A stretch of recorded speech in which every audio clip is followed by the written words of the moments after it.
Thank you. First is the whole challenge of implementation.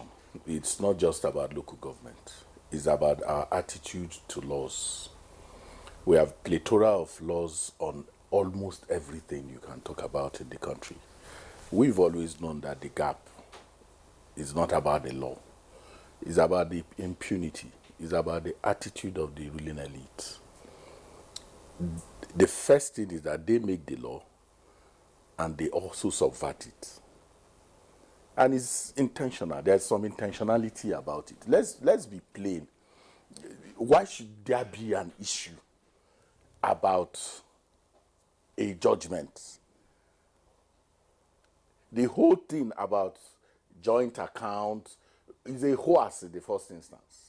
And we all know this. So the big challenge that we're contending with is impunity. And then we, what happens to us is that we sidestep when we have a pause, a ripe pause, rather than pierce it so that they can come out, we'll be massaging it. We keep massaging and then pretending that we don't know that this pause is ripe and that it should.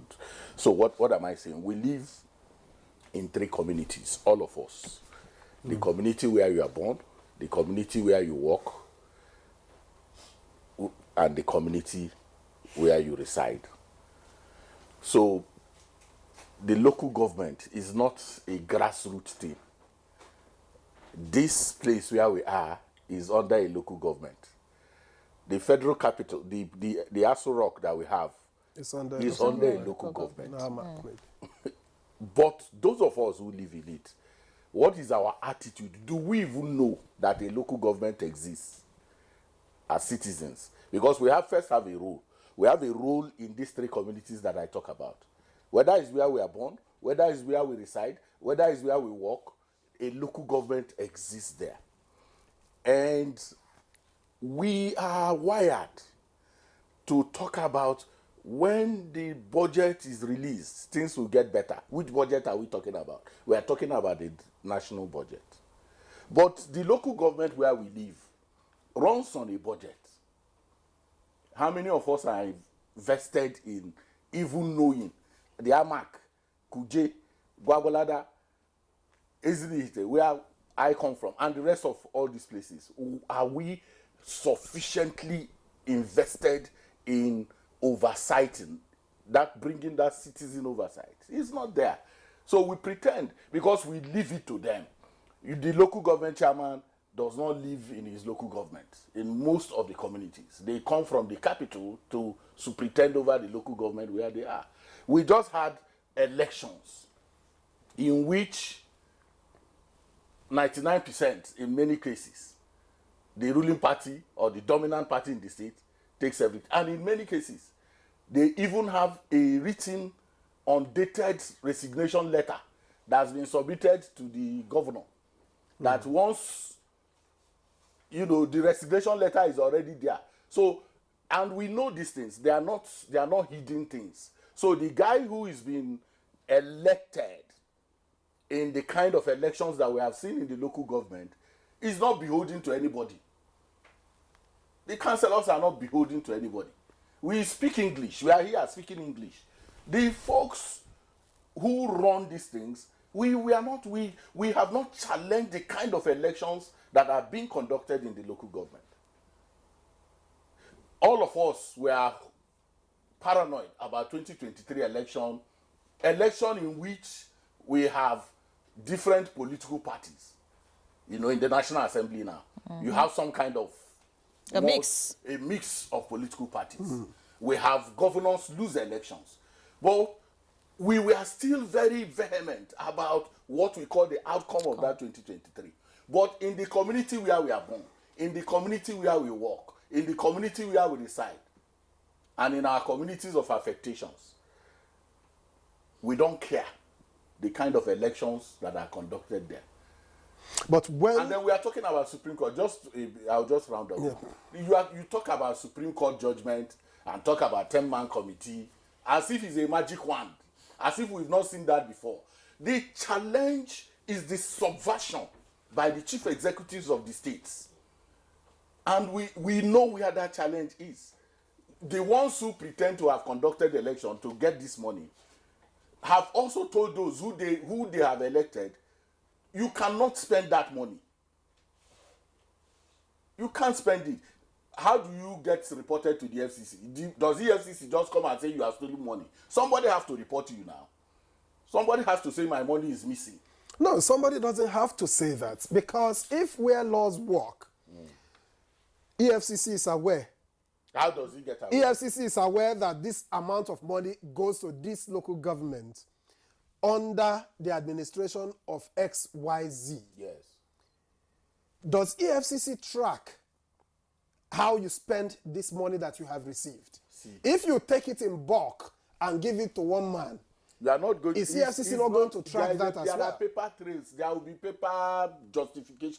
How can you be, Victor? How can you be speaking as if you just came back from the US? In other words, it is smarter. It is smarter than whatever system in place. I just use the word subversion. Deliberate, intentional subversion that all of us are aware of. Look, when growing up, in 1993, in fact, a chairman was elected from the street where I lived in Lagos.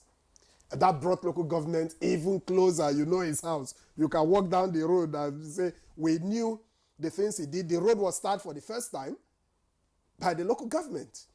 We could go, so you could give him credit for the things he did and hold him accountable for the things he didn't do. And for those he didn't do it within the local government. And not today, where you have local government in bits and pieces, balkanized. You had large, you talk about Surulere local government at the time was large. You could give him credit, you could hold him accountable. Where did we get it wrong? And why does this seem like, we are on a journey, we've reached the point of no return, we can't fix it? You just nailed it. See, I live in Abuja.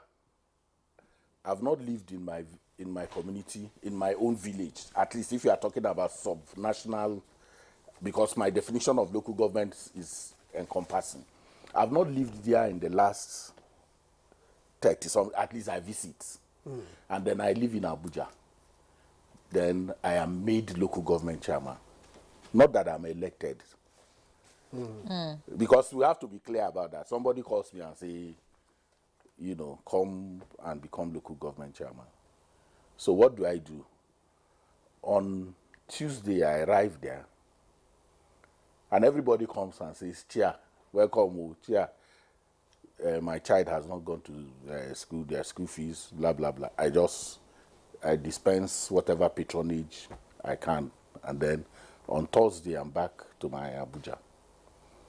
I have no connection, in reality, with the aspirations of the people of that But that's place. not the case in 774 And in many local places, governments. it's not the case. It's hold on now. When you draw a picture, 99% of the people who are chairmen today, I'm talking about chairmen, today are not autochthonous. They are not people. See, the idea, when you finish from this place, you retire.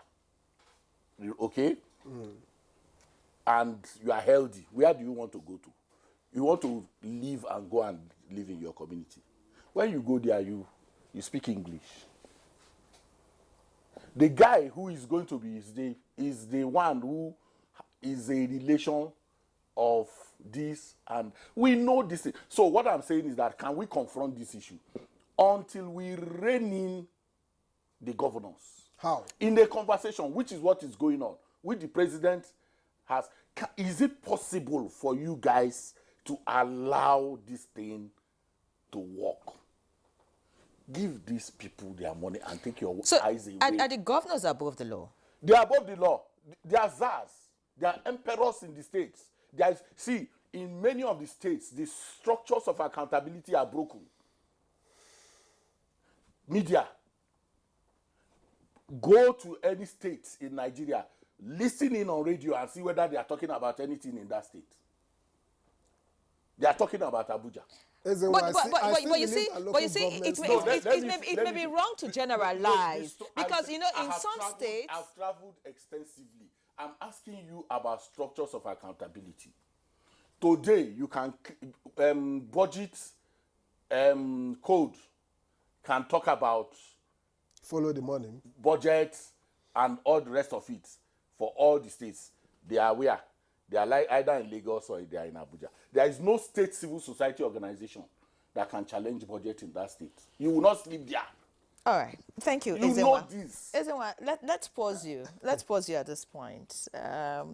You know, and listen to Labaran Magaji, Attorney General and Commissioner for Justice, Nasarawa State. You know, before you joined us, he spoke about what the governor is doing in that state. He has come out to abolish joint account. I mean, that's one state that is, you know, fully in support of local government autonomy. and according to Labaran Magaji, even before, you know, the pronouncement of the court about local government autonomy, the governor had made sure that the local governments, you know, got attention. But let's get back to him now. I'm sure Ezenwa would respond when you speak. He's already responded with his countenance.